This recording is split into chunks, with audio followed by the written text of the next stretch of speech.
अस्सलाम वालेकुम दोस्तों, तुसीं देख रहे हो मेरा पंजाब टीवी ते मैं तुहाडा मेज़बान मोहम्मद लतीफ़ खान। दोस्तों सब तो पहले अपने चैनल करो सबसक्राइब और नाल ही बैल आइकन करो प्रेस ताकि साडी हर नवीं आने वाली वीडियो का नोटिफिकेशन सब तो पहले तुहाडे वीरां तक पहुँचे ताकि बा आसानी वो वीडियो देख सको सब तो पहले। दोस्तों रोज़ाना की तरह अज भी तुहाडा वीर तुहाडे वास्ते एक गाय की वीडियो लैके हाज़र है। इंशाअल्लाह उम्मीद करांगे वीरां नूं साडी अज दी वीडियो पसंद आवेगी। लोकेशन साडी तहसील आरिफवाला, ज़िला पाक पता शरीफ आरिफवाला तकरीबन 9 तो 10 किलोमीटर के फासले ते चैक नंबर 53 भी बाग वाली जिथे असीं इस टाइम खड़े हुए हैं।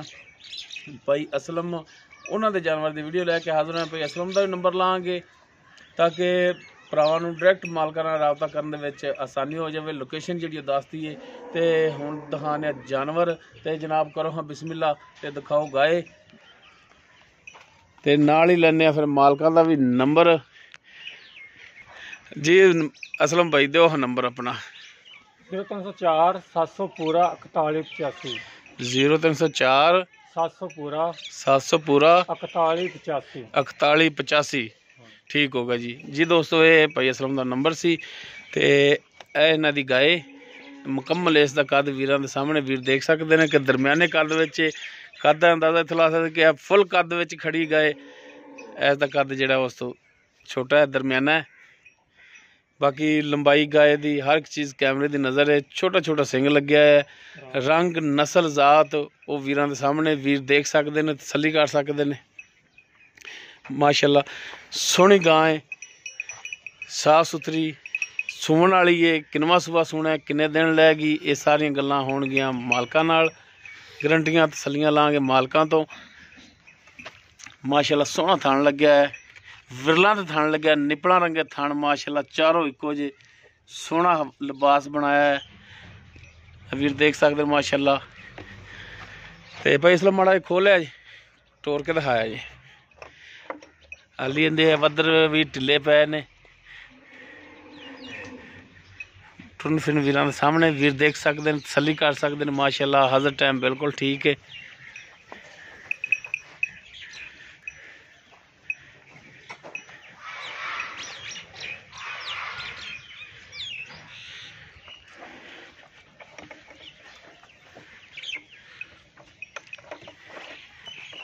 बाकी इसकी डिटेल जी भाई असलम उन्होंने जबानी लेने को नहीं खैर है डरते रहते हैं जानवर अमूमन।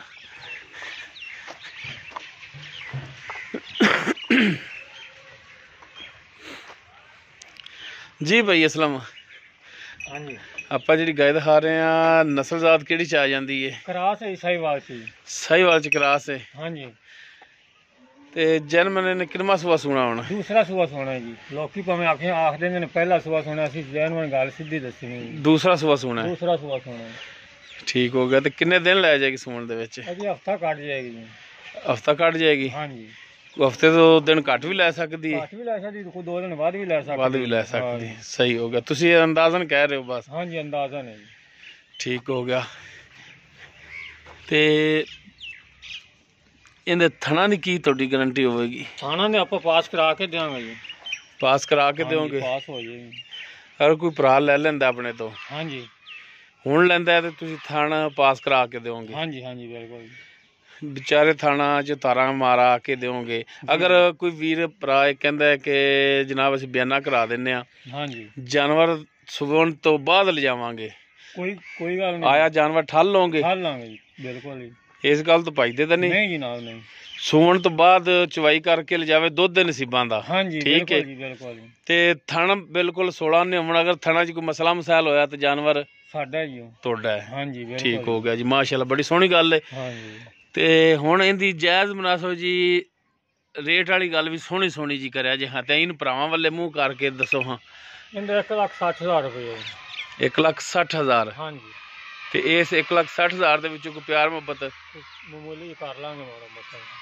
कोई किराया भाड़ा छड्डोगे? हाँ जी बिल्कुल ये ना करा। क्योंकि नंबर भी तुहाडा ही है, डायरैक्ट राबता भी तुहाडे नाल ही करनगे। ठीक हो गया ते मेहरबानी शफकत होवेगी रेट दे विचों? हो जाएगी जी बिल्कुल। ठीक होगा। लोकेशन जी तुहाडी चक नंबर 53 भी बाग वाली तहसील आरिफवाला ज़िला पाकपतन हाँ शरीफ। जी बिल्कुल। आरिफवाला तो पाकपतन रोड ते 9 तो 10 किलोमीटर के फासले हाँ ते। जी बिल्कुल। ठीक हो गया जी। ਜੀ ਦੋਸਤੋ ਭਾਈ ਅਸਲਮ ਦੀ ਲੋਕੇਸ਼ਨ, ਉਹਨਾਂ ਦਾ ਮੋਬਾਈਲ ਨੰਬਰ ਉਹ ਆਪਾਂ ਲੈ ਲਿਆ ਸ਼ੁਰੂ 'ਚ ਹੀ। ਅਗਰ ਕਿਸੇ ਵੀਰ ਦੇ ਜਾਨਵਰ ਪਸੰਦ ਆ ਜਾਂਦਾ ਡਾਇਰੈਕਟ ਮਾਲਕਾਂ ਨਾਲ ਰਾਬਤਾ ਕਰਕੇ ਰੇਟ ਦੇ ਮਾਮਲਾ ਡਾਇਰੈਕਟ ਤੈਅ ਕਰ ਸਕਦੇ ਹੋ, ਔਰ ਲੋਕੇਸ਼ਨ 'ਤੇ ਆਓ ਔਰ ਲੋਕੇਸ਼ਨ 'ਤੇ ਆ ਕੇ ਜਾਨਵਰ ਆਪਣਾ ਪਾਸ ਕਰਕੇ ਲਿਜਾ ਸਕਦੇ ਹੋ। ਉਮੀਦ ਕਰਾਂਗੇ ਵੀਰਾਂ ਨੂੰ ਸਾਡੀ ਅੱਜ ਦੀ ਵੀਡੀਓ ਪਸੰਦ ਆਵੇਗੀ। ਅਗਰ ਵੀਡੀਓ ਪਸੰਦ ਆਵੇ ਲਾਈਕ ਕਰਨਾ, ਸ਼ੇਅਰ ਕਰਨਾ ਔਰ ਆਪਣੇ ਕਮੈਂਟਸ ਦਾ ਇਜ਼ਹਾਰ ਕਰਨਾ। ਸਾਡਾ ਰਾਬਤਾ ਨੰਬਰ 0321 57 29 251। ਇਸ ਦੇ ਨਾਲ ਹੀ ਆਪਣੇ ਮੇਜ਼ਬਾਨ ਮੁਹੰਮਦ ਲਤੀਫ ਖਰਲੂ ਦੇ ਉਹ ਇਜਾਜ਼ਤ। इंशाल्लाह मिलांगे एक नवी वीडियो नाल। अल्लाह हाफिज़।